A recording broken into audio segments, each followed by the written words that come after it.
नमस्कार दोस्तों। पिछली कड़ी में हमने डिस्कस किया था कि कौन मानसून आते ही, बरसातें आते ही कौन से बुखार शुरू होते हैं। वो हमने बताया था कि मौसम का वायरल फ्लू सबसे कॉमन है और इसकी हमने ये भी बताया था उसके लिए कोई सख्त दवाओं की ज़रूरत नहीं है। ये सेल्फ लिमिटिंग बुखार है जिसके लिए simple paracetamol, gargles, steam inhalation और फल फ्रूट ज़्यादा खाना और सिंपल एंटीबायोटिक लिए जाएं, एंटीबायोटिक ना लिए जाएं। आज हम बताएंगे दूसरे कौन से बुखार आजकल चल रहे हैं। एक तो आजकल पेट के इन्फेक्शन यानी कि गैस्ट्रोएंटेराइटिस बहुत चल रहा है। पेशेंट कहता है डॉक्टर साहब मैंने कल खाना बाहर खाया था, मुझे टट्टियाँ लग गई, उल्टियाँ लग गई, पेट में दर्द आ गया, तेज़ बुखार हो गया। तो ये टिपिकल फूड पॉइजनिंग का केस है जिसके कई कारण हो सकते हैं। अभी तो हम ये आजकल चूँकि कॉलरा वगैरह इतना नहीं होते तो इसको हम गैस्ट्रोइंटेस्टिनल इन्फेक्शन की कैटेगरी में रखते हैं। इसके लिए पानी ज़्यादा पीना, मतली है तो कोई एंटीएमेटिक लिया जा सकता है, पेट दर्द के लिए कोई एंटी स्पाज्मोडिक साइक्लोपाम टाइप लिया जा सकता है। अनडिजायरेबली अगेन सेइंग एंटीबायोटिक, मैंने हज़ारों लोग देखे हैं वो कहेंगे हम तो मैक्साफार्म की एंटेरोवार्म की गोली खा रहे हैं, हम नॉफ्लॉक्सिडिल खा रहे हैं, हमने O2 खा ली है। नहीं, कोई ज़रूरत नहीं है। सिंपल ORS लीजिएगा, नारियल पानी, नींबू पानी लीजिएगा, वो अपने आप को सस्टेन कीजिएगा। 1 या 2 दिन के अंदर अंदर वो इन्फेक्शन अपने आप ही डाउन जाते हैं। इसके अलावा हम देख रहे हैं कुछ डेंगू के केसेस जिसमें बुखार बहुत ही तेज़ होता है, रेट्रो आँखों के पीछे पेन बहुत ज़्यादा होता है, सिर में दर्द बहुत ज़्यादा होता है, वो बुखार काफ़ी लंबा चलता है।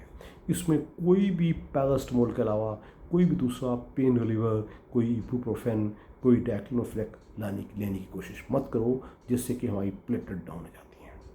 और अभी इस साल हमें मलेरिया बिल्कुल भी नहीं देखा है, लेकिन इसके अलावा हमारे पास सीजनल फीवर जिसमें कफ एंड कोल्ड भी नहीं है। पेशेंट कहेगा डॉक्टर साहब मेरा बदन टूटता जा रहा है, बुखार भी उसको अच्छा खासा लगता है। ये मोस्टली चेंज ऑफ सीज़न से ये फीवर देखे जाते हैं। इसका सिंपल ट्रीटमेंट सपोर्टिव ट्रीटमेंट है, कोई इसके लिए बहुत ज़्यादा एंटीबायोटिक या पेन रिलीवर लेने की ज़रूरत नहीं है।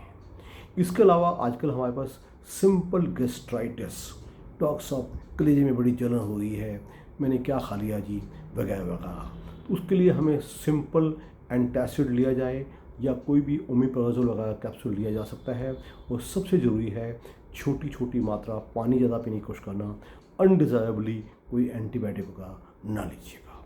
सो हमने क्या समझा, जितने भी आजकल फीवर आ रहे हैं एक्सेप्ट ऐसे बुखार जो बिल्कुल उतरने का नाम ही ना लें।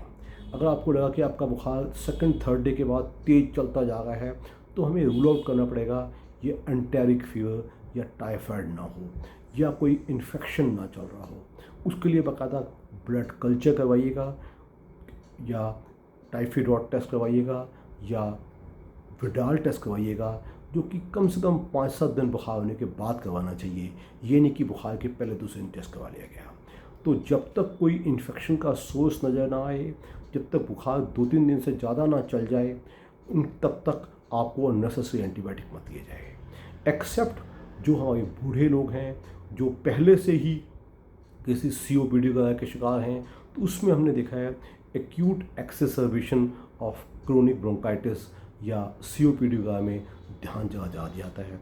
तो मैं हमेशा जो रिस्क कैटेगरी पेशेंट्स हैं, एक हमारे छोटे बच्चे और एक हमारे सीनियर सिटीजन्स या ऐसे लोग जिनको पहले से ही कोई हार्ट का फेलियर का प्रॉब्लम या कोई CKD किडनी डिसीज़ या कोई लिवर डिसीज़ या सर्सिस ऑफ लिवर या कोई COPD ऐसी बीमारियां हैं, उनको हम अलग रखते हैं। उनका बुखार हम पहले दिन भी इंतज़ार नहीं करेंगे, उनको right from the first day एक अच्छी केयर भी चाहिए, अच्छा तैयार भी चाहिए, ट्रीटमेंट भी चाहिए।